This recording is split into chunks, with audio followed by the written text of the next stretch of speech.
Okay, this is chapter 29 of the book Medical Reformation. And this chapter is going to be about intelligence. What is intelligence, and how do you develop it? And again, I briefly mentioned this last chapter, but to me it's obvious. If you want to be good at making money, you got to talk about money. If you want to be good at school, you have to learn study skills. By the way, I've never in my whole entire life ever met a single person that was taught study skills in their junior high or in their high school. Okay? So the established institutions of society, in general, they're almost all fake, okay? Grade schools, junior highs, and high schools are not there to educate children. They're there to make them conform as dummies, okay?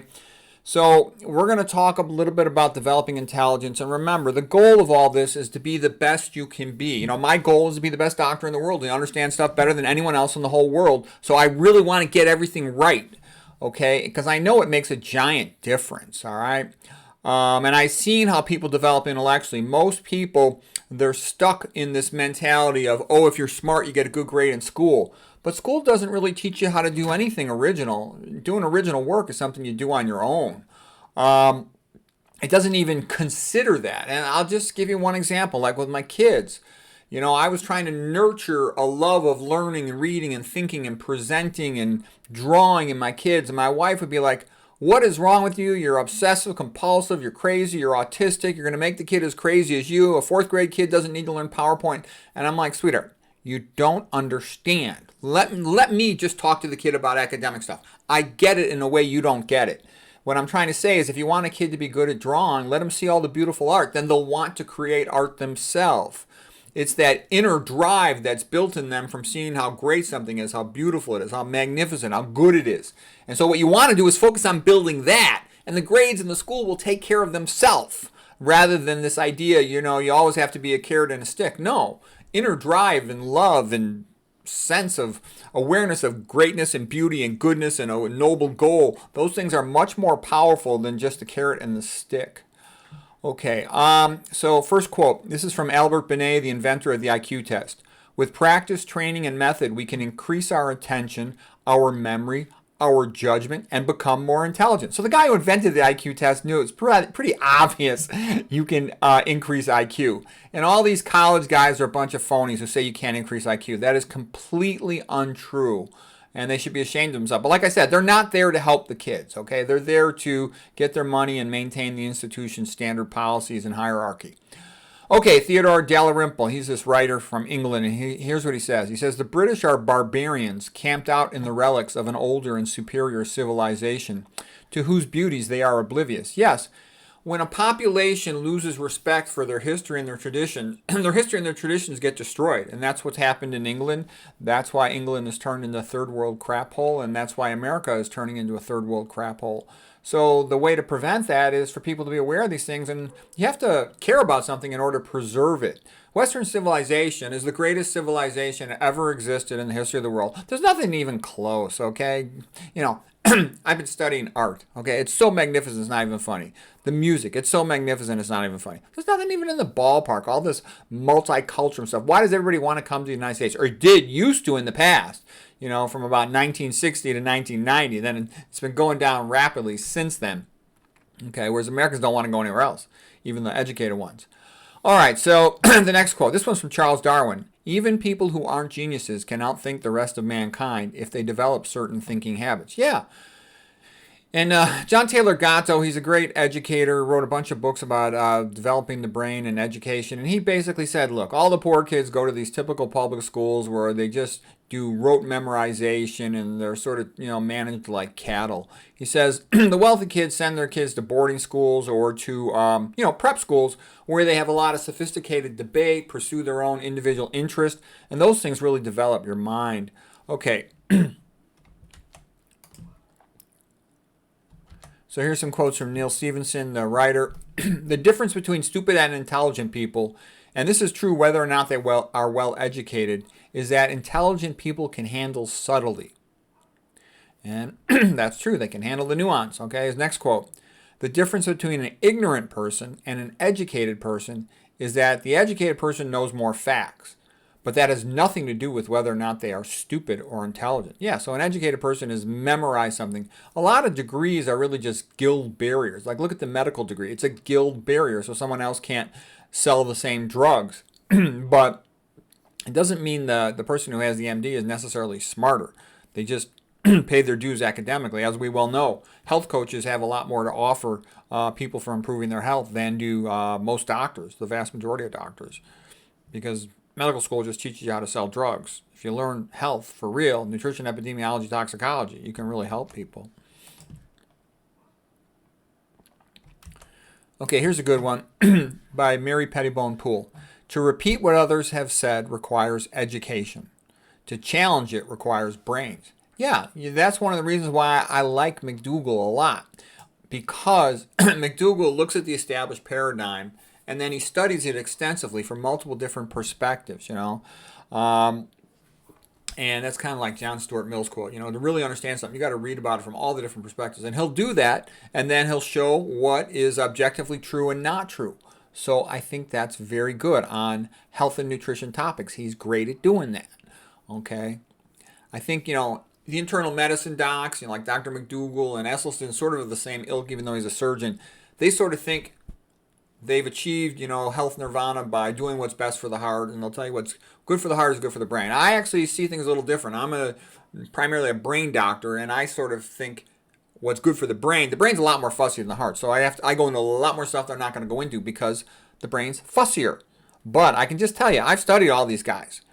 McDougall's really, really smart, and he really digs down to the truth on things. So that's why I think he's the best one out there. I also think I'm up in that category, but I'm just telling you, because people ask me all the time. They send me viewer comments. Well, so-and-so said this, or some troll wrote a post.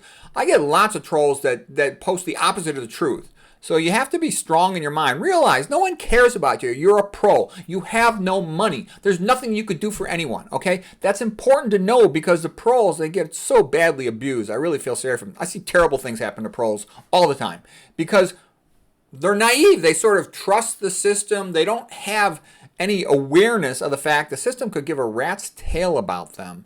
And you have to understand that no one cares about you, not at all. No one cares if you get sick, if you suffer, you die. And once you understand that, then you'll be more able to be your own advocate and figure out what is true and see that it's worth the effort to try.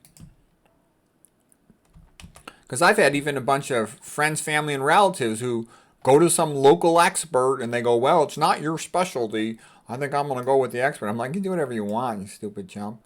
Okay, I've had friends, family, relatives, friends of friends, they're too shy to have a face-to-face conversation about nutrition. They go for bariatric surgery, have terrible complications. I've seen all kinds of things.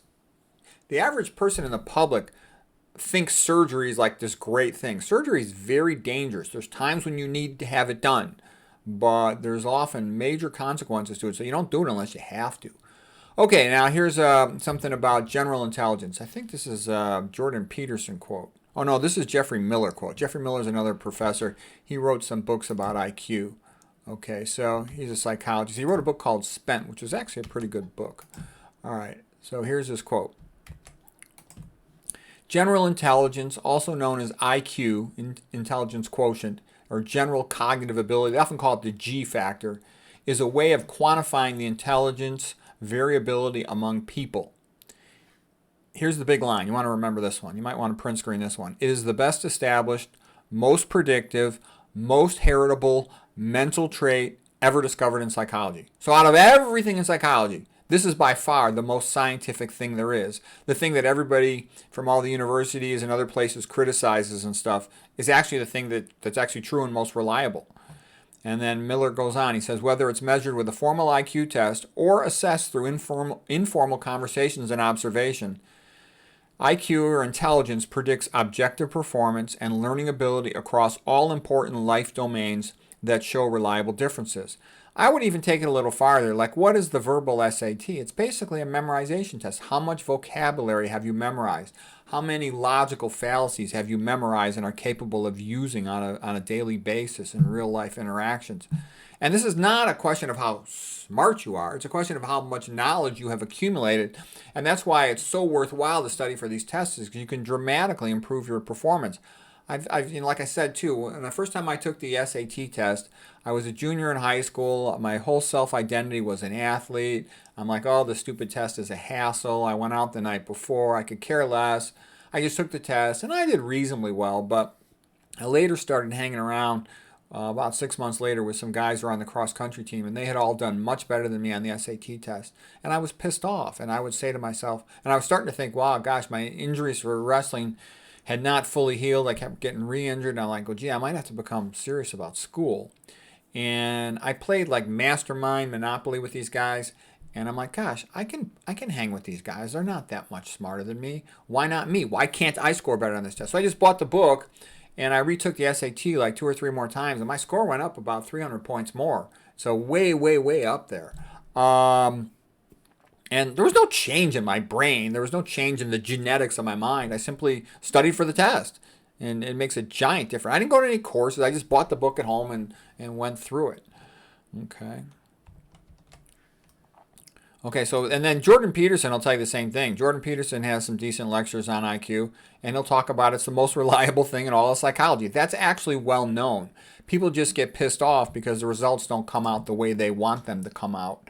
But that's the real thing. And then all the colleges and stuff, they all tell you, oh, you can't change IQ. Bullshit. It's so obvious, it's not even funny. If you sleep well the night before the test, you do better. Okay, was that an improvement in your IQ? If you eat a healthier diet, you get better blood flow to your brain. Is that an improvement in your IQ? If you avoid alcohol and stimulants, you get an improvement in your IQ. If you avoid the junk food, so you get not only better perfusion, but avoid all the mitochondria inhibitors, avoid all the preservatives, the fungal inhibitors, you will have increased academic performance. If you exercise, you'll have increased academic performance. If you read every day, you'll have increased academic performance. If you avoid head trauma, you'll have increased academic performance. Okay, if you sit in the front row, you'll have better recollection of the event. If you study the questions in advance and do them again, you'll have better performance. All of these things are increasing your performance, and there's a whole bunch more. It's obvious. Any idiot can know that in 5 seconds. So when all these, just because a college professor says something, that doesn't really mean anything.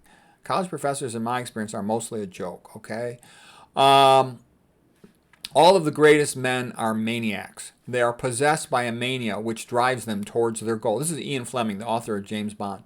The great scientists, philosophers, religious leaders are all maniacs.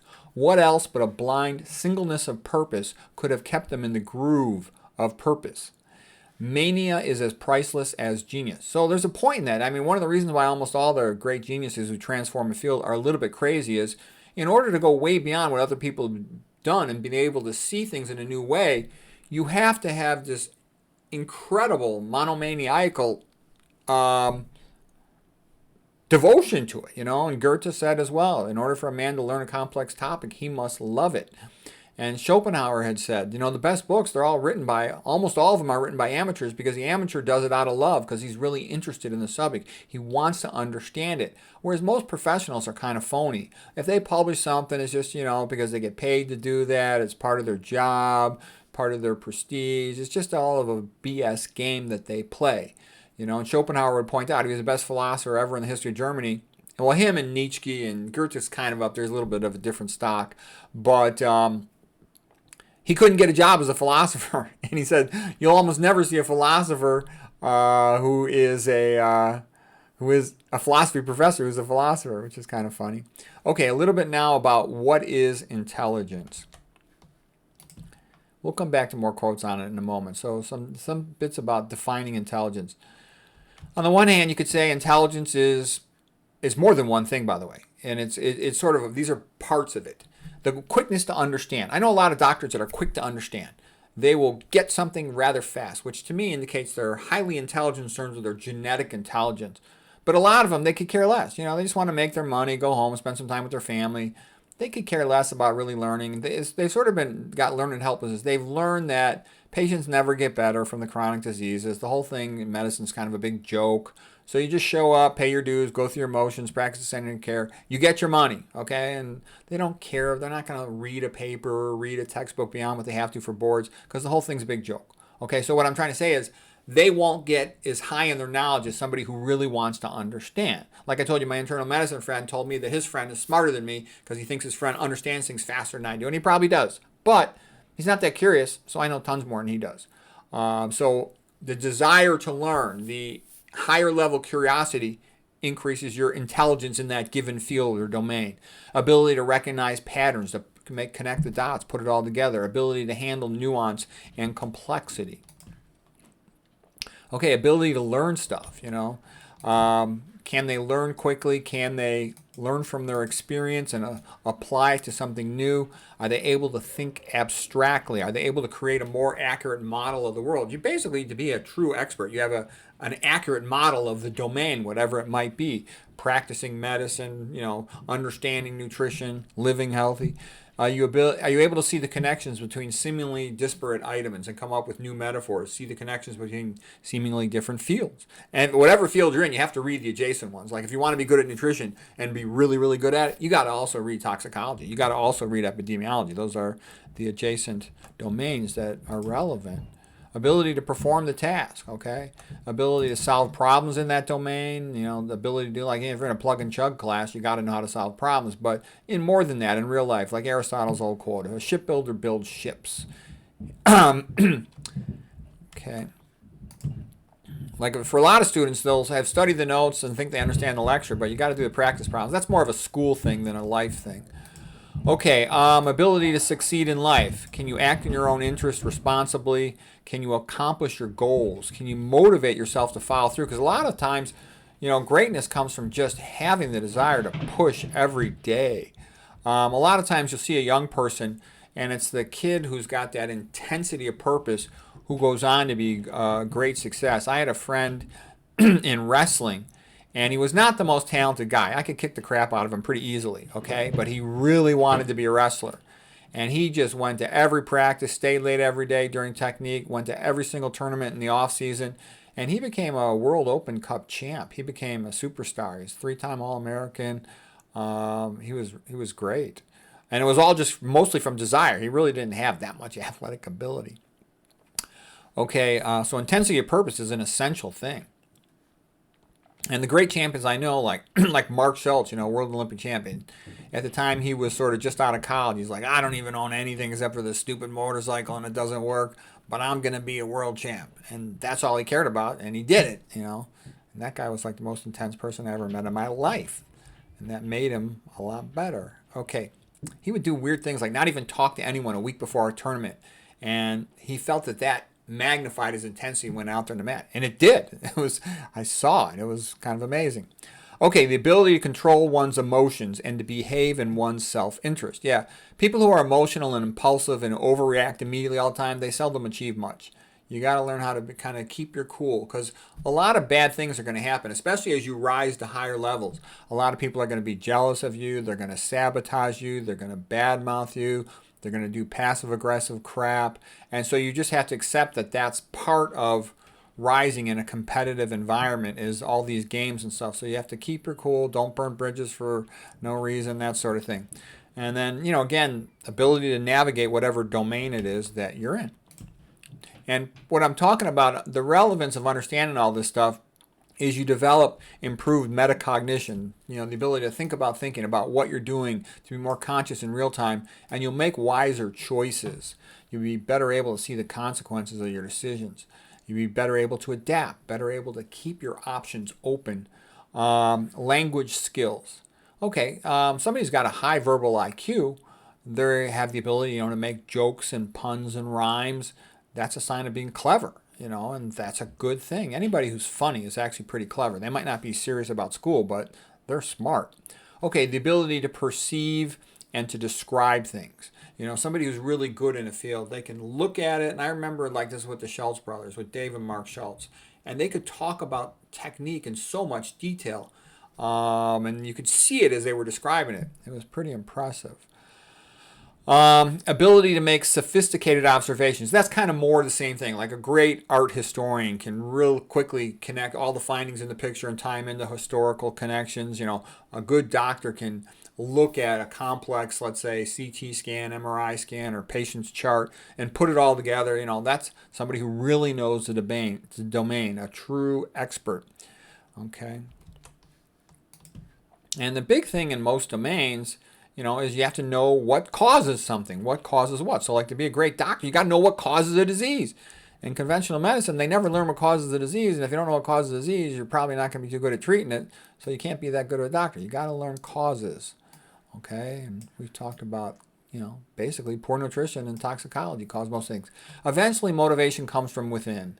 Being motivated from without can get you pretty far in the academic world, okay? But you can never be great with that. You can get good grades. You can accomplish your career goals to get the job you want, the grad school you want. I've seen plenty of people who are pretty smart in that sense and who became doctors just because they were motivated to be respectable in their own area, have that status, make that decent amount of money. I knew one lady doctor, for example, who said to me, well, the only reason I went into medicine is it's the only way I know for sure that I can make money. I'm good at school, but I stink at other stuff. I stink at business. I don't have that warm or friendly of a personality. All I know is in medicine, you just take a test. I'm good at doing that, so I'm going to be a doctor. I'll make my money. And I'll live in a nice house in the suburbs, have a nice car, and nobody will bother me. Okay, and I don't have to kiss a man's ass if I don't want to. Okay, so what I'm saying is that's enough to be good and be successful through medical school. But if you want to do something like, discover a new thing, transform the field, man, you got to have higher aspirations than that. Because I've known some real academically solid people who did nothing after med school because they had no goal after med school. They simply wanted to get into a good residency, then that's it. That was the whole purpose of studying, was to get into a good residency. Versus the people who discover something, they want to achieve something. They want to discover something. They got much higher aspirations. So that motivation comes from within to propel them way beyond what is average. Okay, eagerness to excel, eagerness to study, ability to concentrate for long hours. So again, too, if you're studying something because your goal is something bigger, like I used to say, biochemistry is the language of God that he uses to write the book of life. So I was very excited and enthusiastic about studying biochemistry, okay? And I really wanted to become a great doctor. So I love studying pathology, understanding the diseases, what causes them, and what's the mechanisms of disease. And for somebody else who just wants to make money as a doctor, then studying is going to be a pain in the butt, and it's going to be harder for them to study, more than 5 hours in a day. Versus if you're thrilled to have the opportunity to study these things, then it's easy to study 10 hours or more in a day. So that's kind of where it comes from. And you can look at it in the positive. I'm lucky enough I have a chance to study these great, fascinating things. You can look at it from the absence of a negative. Like my father said to me one time, he says, you're lucky. A lot of kids your age, they're sent, out on the front line, and, they don't really have a choice, okay? You get to sit around twirling a pencil. You're pretty lucky. You should appreciate that. Okay, these things, again, having the proper attitude, and that's why it's so important, they enable you to concentrate for long hours. They enable you to memorize a lot more stuff because it's important to you. It's interesting. If your goal is to be a biologist, you're going to memorize a lot more detail than somebody who's just taking a biology test for the grade. Willingness to focus on a goal, to avoid distractions, to maintain focus for a long time.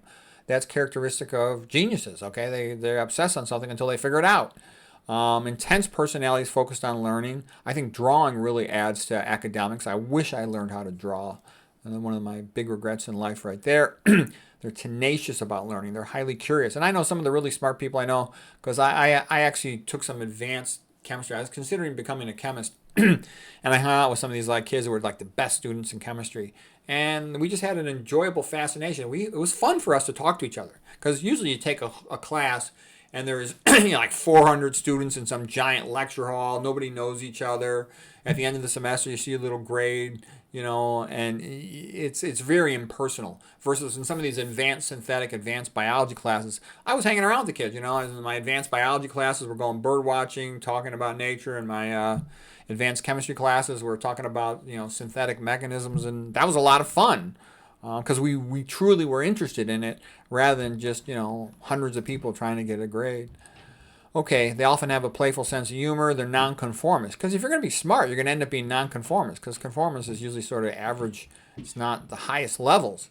And you end up being confident. And you have to be confident because, like for example, in my latest book here, this Medical Reformation, I basically refuted all the medical textbooks. I said it quite confidently.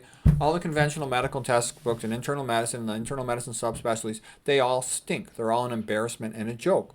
And so you have to be, in order to be able to refute something, you have to be confident that you know better. And in order to get that confidence, you have to pay the dues to learn what it takes to be able to say that. So what I'm trying to say is that's why you want to instill confidence in a student to help them. And, they have to earn it, but it's also their approach to it. Because if they don't have that, how can they ever refute something if they're not confident? If you're intimidated by the expert, the farther you go in medicine or science, the more you recognize that the vast majority of experts. Think about all the societal experts you've heard of, okay? Think of all the societal institutions you've heard of as the domain as the center of expertise, and you'll see one after another is fake and it sucks, okay? So that helps you develop your intellectual potential, okay? And what I used to say to myself is, like I said, I was playing Stratego and Mastermind, Monopoly with these guys who had, gotten in the 1400s on their SATs, and I'm like, I could hang with these guys. Why not me? Why can't I have a high SAT score? And when I was at Stanford and I started out, kind of doing lousy my first semester with B minuses, I'm like, why can't I be an A student? Why can't I ever get an A plus? And if you say it like that, then you push yourself to do more than they're doing. You could be surprised how well you're going to do.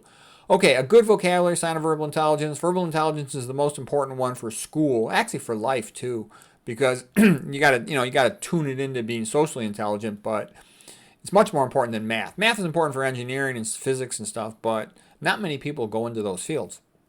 Reading for pleasure in one's free time is the most effective way to increase verbal intelligence. In a perfect world, we'd all have some intelligent person to talk to who would nurture us and build us up, but hardly anybody has that. They're lucky enough, maybe their parents or something. Okay, here's a Michael Crichton quote, and I like Michael Crichton. He's a great writer. He went to medical school, Harvard Medical School, and then he decided he wanted to be a writer instead of a doctor. And his books are a lot of fun. They're sort of a techno-thrillers, it's been called, and I think that's a good name for them. But he tells the truth about a lot of stuff. Okay, he says, this comes from Jurassic Park. They're technicians. They don't have intelligence. They have thin intelligence. They think narrowly. They don't see the consequences. Yeah, there's a lot of people like that in medicine. They got a very narrow expertise. They know the drugs in their field. Okay, but they're a little bit dangerous because they don't know much more than that. Okay, here's Edwards Demings, another one of these efficiency experts.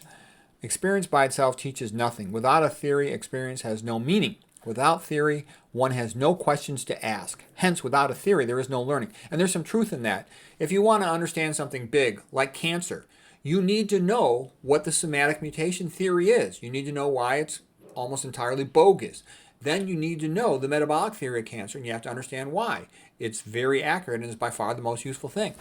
And if you just study random data about cancer, but you don't know how to compare it from a somatic mutation theory point of view versus a metabolic theory of cancer point of view, you're never going to go very far with it. Okay, if you're interested in cancer, I got tons of lectures on the subject, tons of videos on it, but I'm just going to tell you, all the conventional books on cancer are basically a joke.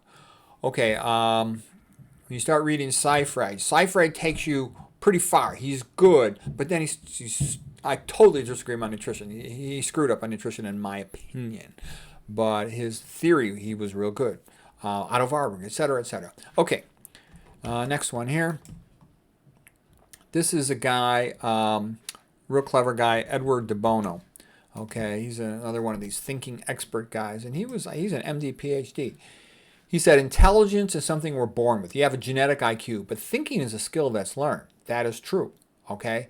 And unless we have complete information, which we seldom do, then you need thinking in order to make the best use of the information that we have. Very true. So one of his books is How to Teach Your Child to Think, and he had some good ideas. He's the guy who, he came up with some good stuff. I like him.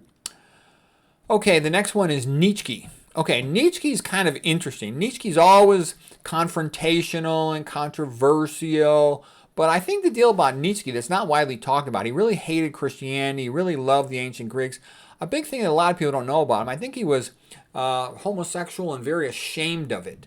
And he felt that Christianity was a rebuke of him. He felt that some of the ancient Greeks were, in a way, supporting his idea. The homosexuality of the ancient Greeks is over-exaggerated. But Oscar Wilde was a little bit of that same mentality. Okay? But I think that's part of why Nietzsche hated Christianity so much, because I think he saw it as a refutation of himself. A lot's been written on this, by the way. I don't say that lightly, because I know a lot of people like Nietzsche, and I like some things about Nietzsche, but when you study Nietzsche some more, you see that he was a bit of a crazy maniac, even though, yes, he's a genius, all right? But, who was his hero? Somebody like Napoleon. Napoleon was this mass murderer, okay? Napoleon was a great general, but And don't get me wrong, there were some things you could admire about Napoleon. He's got a lot of quotes. But, if he'd just tried to focus on helping France rather than trying to conquer the whole entire world, he could have really made France great. Instead, he led to the demise of most of the military-aged men of France, okay? He didn't leave France, that much better off, okay? So Napoleon went too far going into Rutsky land and messing with the Spanish, okay? He shouldn't have been doing that. All right, but that was Nietzsche's idea of a hero. And he hated Socrates, and he hated a lot of other scholars. He of course he thought all Christians are wimps. So I'm not going to get into that too much more. But anyways, I just tell you that about Nietzsche because very few people know that about him. So here's one of his quotes. Intelligence is a moving team of metaphors. So that's a good quote, and you'll have fun with Nietzsche, and, thus spoke Zarathustra. He thought that he was going to write the new version of the Bible.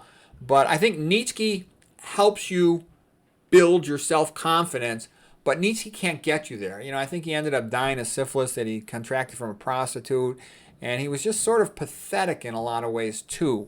So I actually think, Christianity totally inspires you to go beyond yourself, to see your destiny is to help solve a problem, to help the world, rather than just be stuck in some local little minor competition. And so it empowers you in that way. But I tell you that what I said about Nietzsche is I think that's part of his anti-Christian rhetoric, a big part of it. Okay? And I think Fyodor Dostoevsky, and I made a video of them in the debate based on their quotes, even though they weren't contemporarily speaking to each other. He was a big fan of Dostoevsky as a writer. I think that's intellectually quite helpful and emotionally helpful to make you stronger and more resilient. Because obviously Dostoevsky was a lot more resilient than Nietzsche. Nietzsche fell apart pretty easy when push came to shove. Okay, Thomas Carlyle. A person usually has two reasons for doing something. A good reason and then the real reason. I actually think this is one of the most important top 10 quotes of all time. Because in real life, people lie to you all the time. If you look on the internet, most experts are fake and they're lying to you. So you should always ask yourself, why are they lying to me? So for example, a perfect one is fluoride in the water. Yes, there's a theoretical good reason it helps your teeth, but that's not the real reason. The real reason is to make people stupid and docile. And what I'm trying to say is if you're a chump and you always believe the first thing you're told by a so-called fake expert, you're always going to be a stupid chump. To be smart, you have to ask yourself, well, does it really help that much? Well, if topical application is beneficial, why do people swallow it? Why do they absorb it into their body? Is that helpful? It obviously isn't. So you have to take it to the next level in order to be able to think in a nuanced, sophisticated way.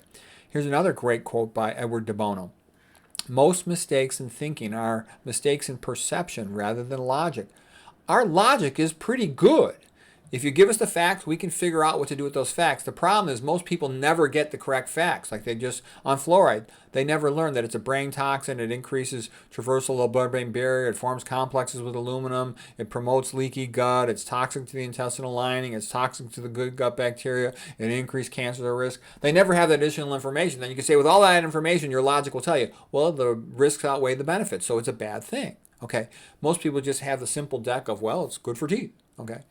So you got to get more information in order to make smarter decisions. So a wise move is be skeptical at first, try to accumulate more information, and then make an informed decision with the logic that's probably good enough. Okay, here's an Ayn Rand. I love this quote too. And again, these are top 10 quotes of all time.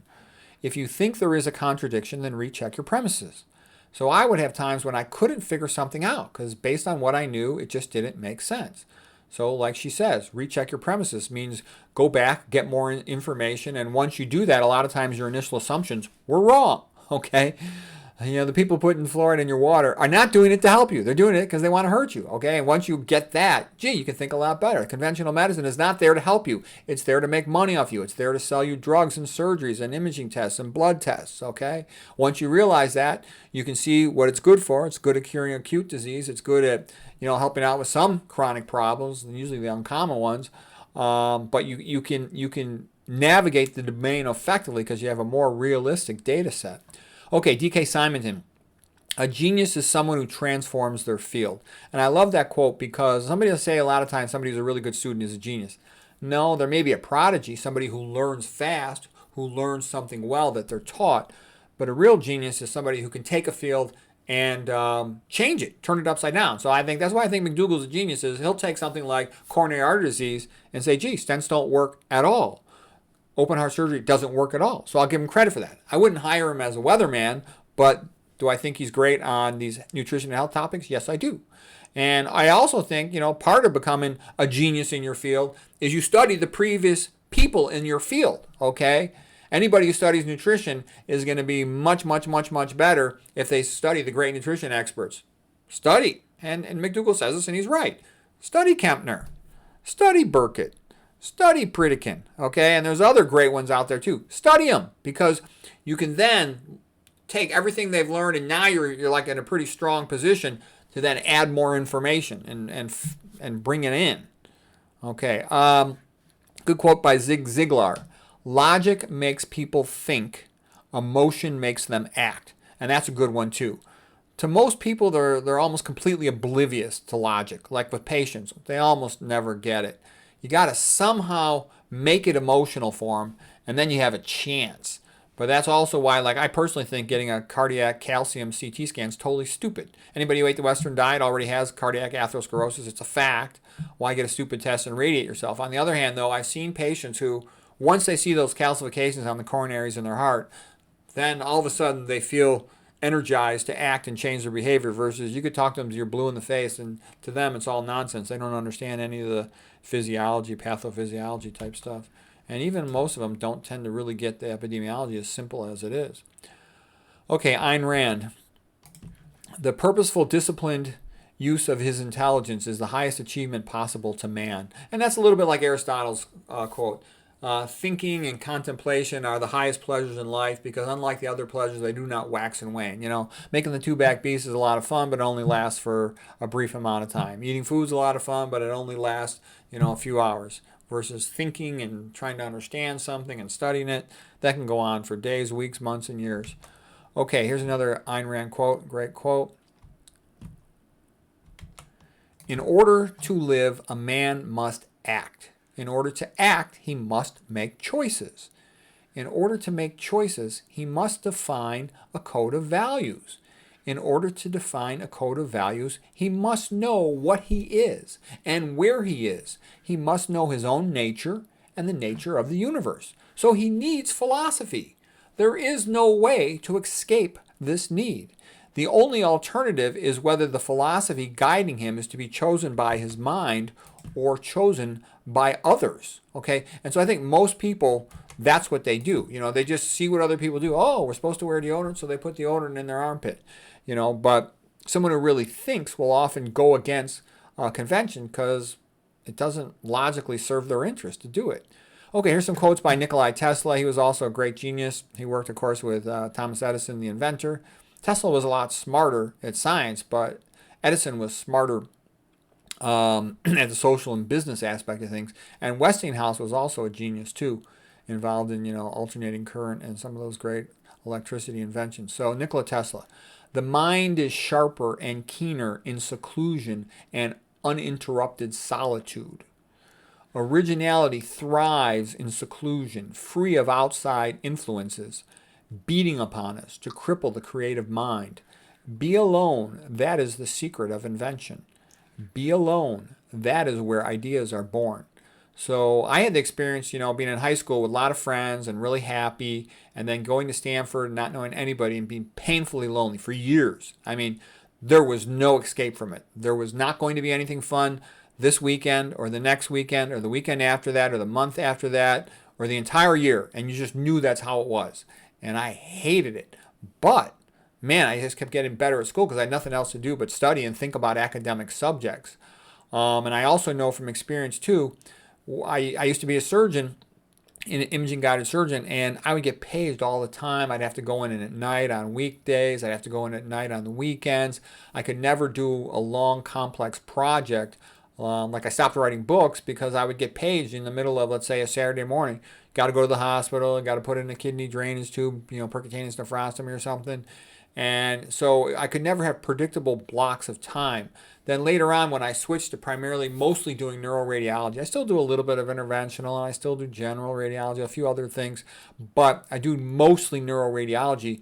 Then when I'm on, I'm on, but when I'm off, meaning that I don't have to worry about my beeper. I can just think and study. I actually found that what made me most productive was just to isolate myself. I one time, when I really wanted to complete, like I was worried about the new so-called infectious plague disease. Nobody knew what the heck was going to happen, and I wanted to write a bunch of books. I wanted to crank out like 6 books in 1 year. All I did was I stopped answering any emails. I stopped doing any social media. I would go to bed early, wake up early, and just write and study for writing those books. And I made tremendous progress because I was totally socially isolated. I got rid of my cell phone. I almost never talk to anybody. I mean, there's some people who I love talking to, but they know how to get me if they need to get me. I don't. But what I'm trying to say is by social isolation, your academic ability goes through the roof compared to what you are at a baseline, okay? Because most people, they're totally distracted. They're constantly getting calls on their cell phone. They're constantly doing cell phone. And unless you've got big blocks of time just to think, no emails, no distractions, nothing, you're not going to be able to have high-level academic achievement. It comes from prolonged thinking and obsessing about a subject and studying it in every possible way. Okay, Tesla continues. All that was great in the past was ridiculed, condemned, and suppressed. And that's very much like the Schopenhauer quote. All great truths are initially ridiculed, then they're violently opposed, and then they are accepted as obvious. Okay, here's a good Alfred North Whitehead quote. It takes an extraordinary intelligence to contemplate the obvious. Yeah, to recognize that something that seems obvious is actually an open question. And there's other quotes along those lines. Goethe, the most difficult thing to see is that which is right in front of our face, okay? And there's other quotes. Thomas Shaw's, the key to good thinking is not so much intelligence, it's courage. Because you take a lot of flack once you go in the opposite direction of conventional thought. Anyways, that's all I got for today's chapter on improving intelligence and understanding it. Hope that was helpful.